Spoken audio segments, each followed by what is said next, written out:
Muito bom dia a todos. Bom dia, excelentíssimo senhor senador Wellington Fagundes, em nome de quem eu cumprimento todos os senadores também aqui presentes nessa comissão, cumprimento meus colegas secretários de Fazenda aqui da Amazonas, eu acho que ele passa lá para mim. Não. Carlos, acho que é melhor você passar aí para mim. O secretário da Amazonas, de São Paulo, de Alagoas, e é um prazer estar aqui, e eu acho que é um assunto que hoje incomoda não só os estados, mas eu acho também que é a União. Eu vou fazer um breve colocações sobre o problema de guerra fiscal e o porquê que está na hora de se mexer com o ICMS. Daqui um pouquinho eu entro especificamente lá. E eu defendo o seguinte: a reforma do ICMS hoje é imperiosa, urgente para o país. Ainda mais nesse momento de desaceleração da atividade econômica, que reduz de forma intensa os investimentos produtivos e a geração de novas empresas e renda. O objetivo maior da reforma é recriar um ambiente de segurança jurídica para os investidores nacionais ou estrangeiros, que hoje podem, de uma hora para outra, serem afetados com a repentina perda de seus incentivos fiscais por uma decisão do Judiciário, que gera a perda imediata de sua competitividade frente aos concorrentes, num segundo momento, serem cobrados do ICMS que não foi recolhido. O que, de pronto, mesmo que não seja pago, repercute em seus balanços, com elevação drástica e repentina de seus passivos. Além disso, terem os créditos dos adquirentes de suas mercadorias glosadas pelo Estado que os recebe. Isso aqui eu estou reforçando o que foi colocado pelo Afonso, que são os instrumentos que foram criados pelos outros estados do combate e de reversão dos créditos concedidos pelas alíquotas interestaduais dos incentivos concedidos. Por outro lado, nenhum investidor consegue hoje iniciar um novo empreendimento sem esses incentivos, na medida em que seus concorrentes já o utilizam. Assim, o resultado é que os riscos do negócio aumentaram muito e a consequência e o adiamento do investimento ou sua execução em algum país vizinho. É o que a gente sente aqui hoje, que nós temos perdido empresas fortes, grandes, para os nossos vizinhos, países. Observem como as taxas de crescimento do PIB dos países sul-americanos, em regra, têm crescido mais que as do Brasil.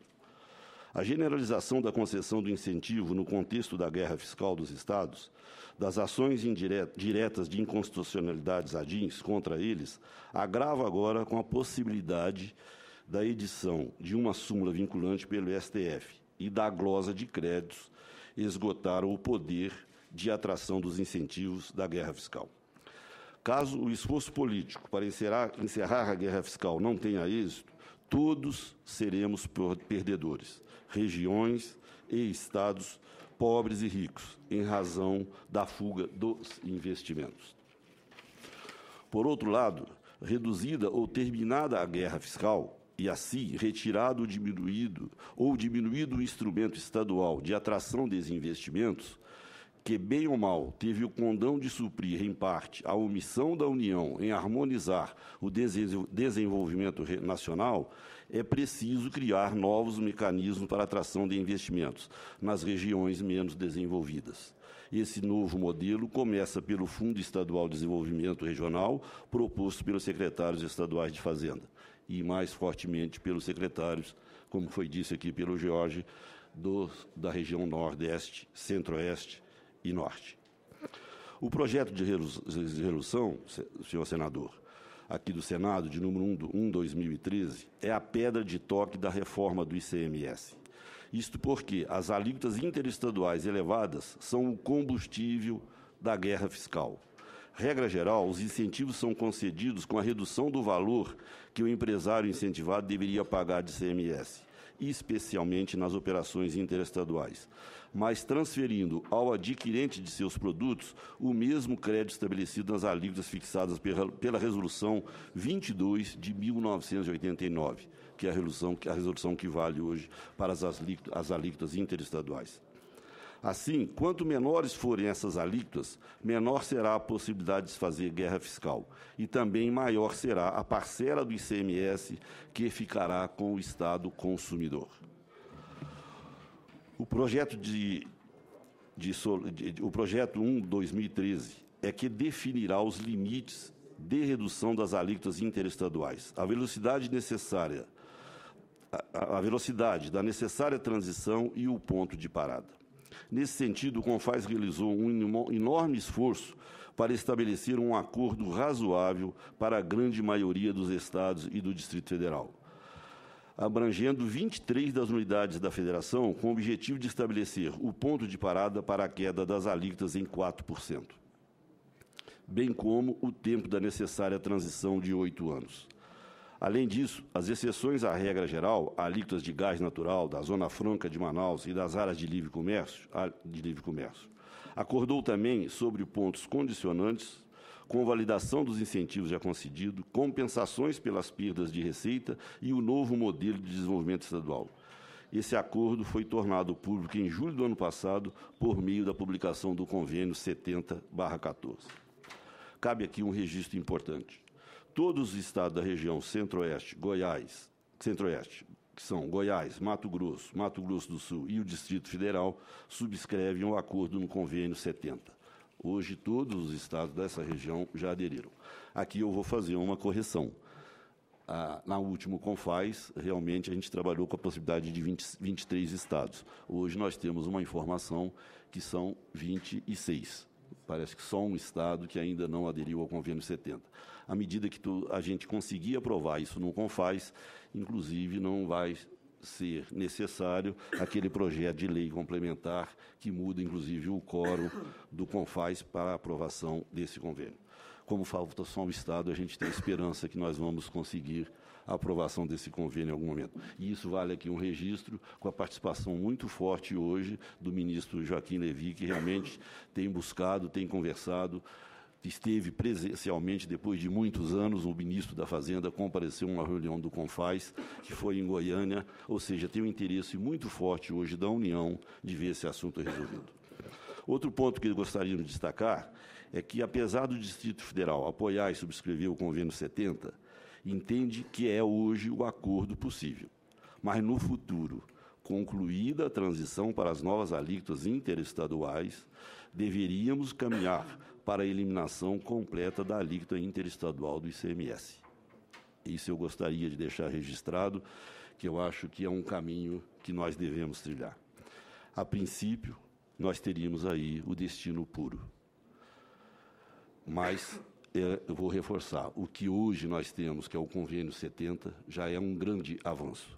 Mas eu acho que essa discussão deveria continuar, que seja daqui a 8 anos, quando esse convênio perder a sua validade e as alíquotas estiverem niveladas.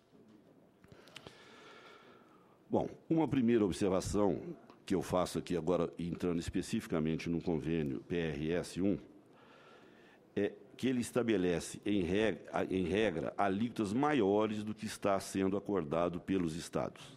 Assim, nosso pedido inicial, senador, é que, para que essa comissão adote no PRS-1 as alíquotas previstas no convênio 70, que é hoje praticamente uma unanimidade no CONFAS.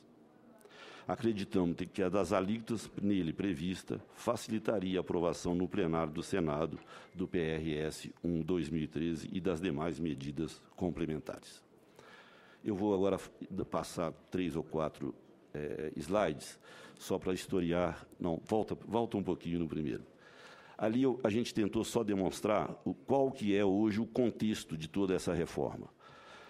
O PRS-1 2013 é o ponto inicial, ele é que vai definir efetivamente o fim da guerra fiscal. Junto a ele tem o PLP 5415, que foi o PLS 130 aqui do Senado, que aprova a redução do quórum do CONFAS especificamente para a aprovação do convênio 70. E aí eu vou reforçar, aprovado o convênio 70, esse projeto praticamente perderia a finalidade. Muito importante, junto com isso, já foi dito aqui, eu vou reforçar, tem que ser o Fundo de Compensação de Perdas e o Fundo de Desenvolvimento Regional. Sem esses dois instrumentos, fica difícil a redução da alíquota interestadual, porque estados poderão ter perdas e, principalmente, com o fim da guerra fiscal, é preciso que se tenha um fundo de desenvolvimento regional, voltado para as regiões que hoje necessitam mais desses recursos. E, finalmente,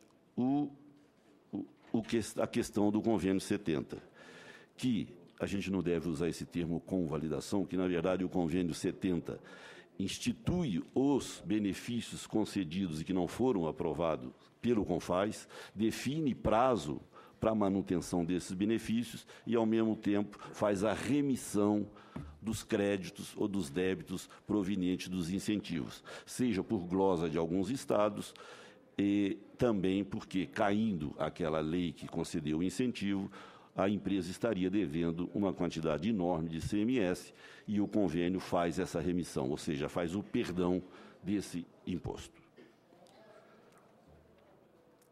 Bom, aqui eu fiz só uma comparação do que é hoje o PRS 1/2013 e o que está no Convênio 70, que é o nosso pedido para que seja usado o Convênio 70 para se definir a resolução do Senado sobre alíquotas interestaduais.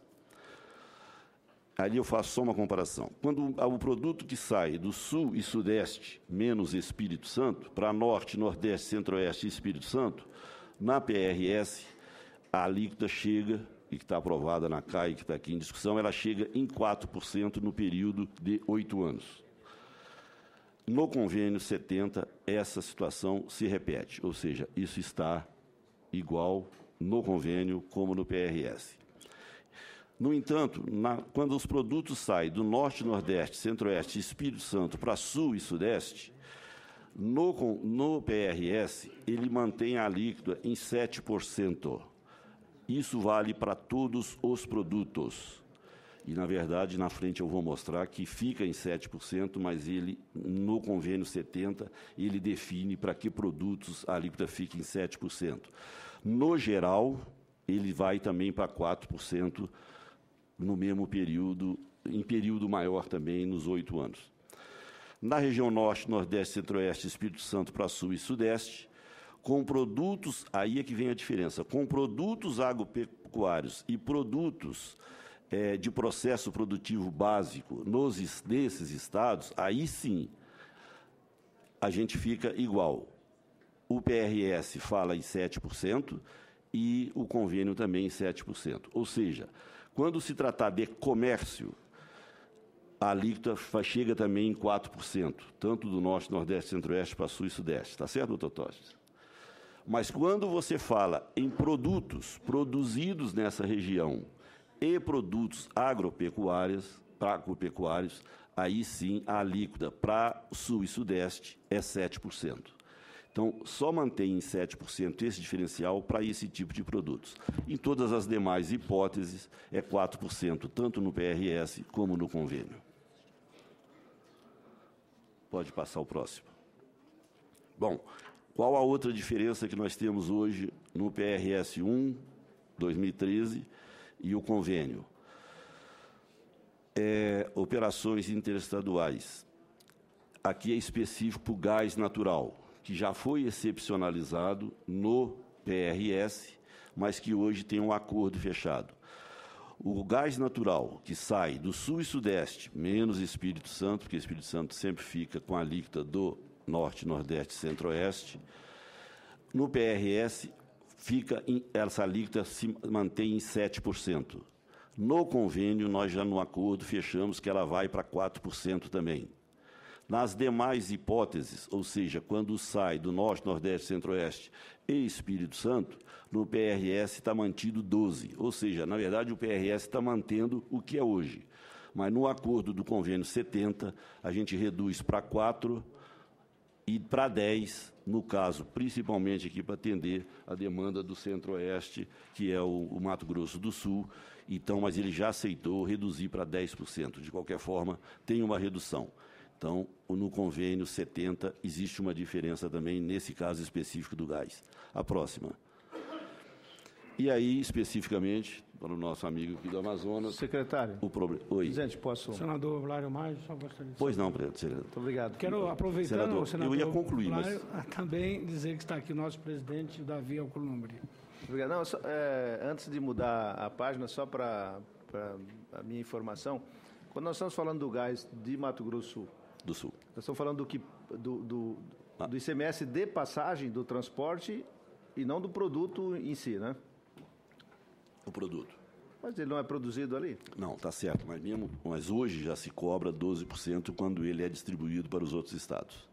Ele vai continuar sendo distribuído e cobrado ICMS. Ele é passagem, mas o Mato Grosso do Sul cobra o ICMS quando distribui. Como se fosse a origem do produto lá. Deveria ser o ICMS do frete, vamos chamar assim, né? Da passagem. Mas hoje cobra-se sobre o gás e a gente está mantendo. Até porque essa circulação, de qualquer maneira, existe... Aí o entendimento é que existe a circulação e constitucionalmente ele é devido. Mato Grosso, por exemplo, também recebe gás da Bolívia e não cobra. Né? Para distribuir para outros estados? Não, ele passa internamente, ele chega para o consumo de uma termoelétrica, poderia cobrar, então. Na situação que está sendo definido ali, o senhor também, como região daqui, centro-oeste, poderia cobrar também. O governador Petax está querendo buscar recursos, aí tem uma fonte, então. Tá bom. E esse assunto é importante, porque o senador Blário foi governador. Então, é um assunto que a gente pode discutir. Pode discutir, aqui, claro. Acho que é fundamental. Pelo menos, inclusive, o Mato Grosso não está distribuindo ainda, mas pode fazer para outro estado. Mas ele é o distribuidor, senador Wellington, porque o monopólio do gás é do estado. Pois é, mas não está indo para outro estado. Mas não interessa, ele é que está consumindo por alguém. Só no local. Ele pode cobrar o ICMS da passagem desde a entrada da Bolívia até chegar em Cuiabá. Sem problema. Não, mas aí é só interno. Aí é só interno, senador. Pois é, mas tinha, se não me engano, no passado, um acordo quando da produção, aliás, quando da implantação daquela termoelétrica, dessa isenção do ICMS, que já deve ter vencido, está vencendo. Afinal. Mas aí é interno, né? É interno, senador, incentivo. É interno no próprio estado. O que está se falando aqui? Não, mas o que está se falando aqui é do gás que ele vai para outros estados. Que é uma. Eu gostaria de fazer estadual. Uma pequena observação. Acho que ele já está concluindo. É o mesmo caso do Amazonas. É o mesmo caso do Amazonas. Mas o debate é importante, inclusive. Nós queremos colocar daqui a pouco esse aberto o debate. O que acontece em relação ao gás? Acontece um desembaraço aduaneiro no Mato Grosso do Sul, quando ele é importado da Bolívia. Quando entra no Brasil, ele entra pelo Mato Grosso do Sul. Aí acontece o desembaraço aduaneiro e aí acontece o fato gerador do ICMS, nesse instante. Aí o Mato Grosso do Sul cobra na entrada e depois, quando ele distribui, também ele cobra na entrada e cobra na saída. Aí por isso que tem que haver a tributação na saída, porque senão gera um... Mas é uma sugestão, então, vamos abaixar a alíquota lá em Mato Grosso para uns 2, 3 e ligar o gasoduto de Cuiabá até Goiás, algum lugar aí, que dá a mesma coisa. Da guerra fiscal do gás. Ok, senador. Obrigado. Mas isso é importante para o nosso estado, né? Vamos Claro. depois conversar sobre isso. Bom, e a última demonstrativa é as outras exceções. Na verdade, nos primeiros slides, eu demonstrei aquilo que é geral. E aqui as excepcionalidades, que é o caso do gás e dos produtos produzidos na Zona Franca de Manaus. São as diferenças básicas do nosso Convênio 70. Aqui houve, e é o que está no Convênio 70, houve uma divisão. Os produtos da Zona Franca de Manaus, todos hoje não têm essa separação. Hoje não existe essa separação. Nós estamos fazendo uma separação com produtos de informática produzidos no Amazonas e os demais produtos produzidos no Amazonas. Quais que são as diferenças hoje do que está na PRS e do que está no Convênio 70? No caso específico de produtos de informática, Zona Franca Manaus para os estados e Distrito Federal, a alíquota que está hoje no PRS seria manter em 12%. No convênio, ele cai para 7%. Por isso que está o amarelo e o branquinho, que é a diferença. A revenda para outros estados e Distrito Federal, a alíquota modal seria 4% e 7%. e nós estamos mantendo isso em 7% para os outros estados. E, no caso da Zona Franca de Manaus, para áreas de livre comércio, você mantém em 4%. Está igual no PRS e está igual no convênio. Os outros produtos produzidos no estado do Amazonas, quando sair da Zona Franca de Manaus para todos os estados, inclusive Distrito Federal, no PRS está em 12%. No convênio, nós já conseguimos um acordo baixando para 10%. A revenda para outros estados e Distrito Federal, o que eu estou colocando ali é o seguinte, porque nós estamos mantendo no convênio que também os produtos que entrar num estado, que transite pelo estado, isso vale aqui para o Vale lá em cima, para a parte de informática, esse estado também, quando transferir esse produto que veio do Amazonas para outro estado que seja, ele cobra a mesma alíquota que veio do Amazonas. Essa é só a diferença ali, por isso que a gente está falando a revenda do que vem do Amazonas, porque tem muito estado que recebe o produto da Amazonas e repassa para outros estados. Aí, para não gerar crédito para essa empresa que trouxer o produto do Amazonas, na revenda também a alíquota fica no mesmo nível da alíquota que vem da Amazonas. E da Zona Franca de Manaus para áreas de livre comércio, também nivela nos 4%. Eu quis aqui fazer exatamente um comparativo, senador, do que está hoje no PRS e o que está no convênio, que é o nosso pedido, na verdade, é que dentro dos estudos a ser feito por essa comissão e pelo Senado, que se use o que está como sugestão, até porque eu vou reforçar aqui, na verdade, isso é prerrogativa do Senado, a alíquota interestadual é decisão do Senado. Na verdade, o convênio nós colocamos como sugestão, né, nessas condições que a gente está colocando aqui, de hoje, de 26 estados, só um estado que ainda não aderiu a esse convênio, mas vale aqui como sugestão. E por isso que eu fiz questão de fazer um comparativo do que está hoje no PRS e o que nós discutimos e acordamos como sugestão no convênio. Muito obrigado, senador.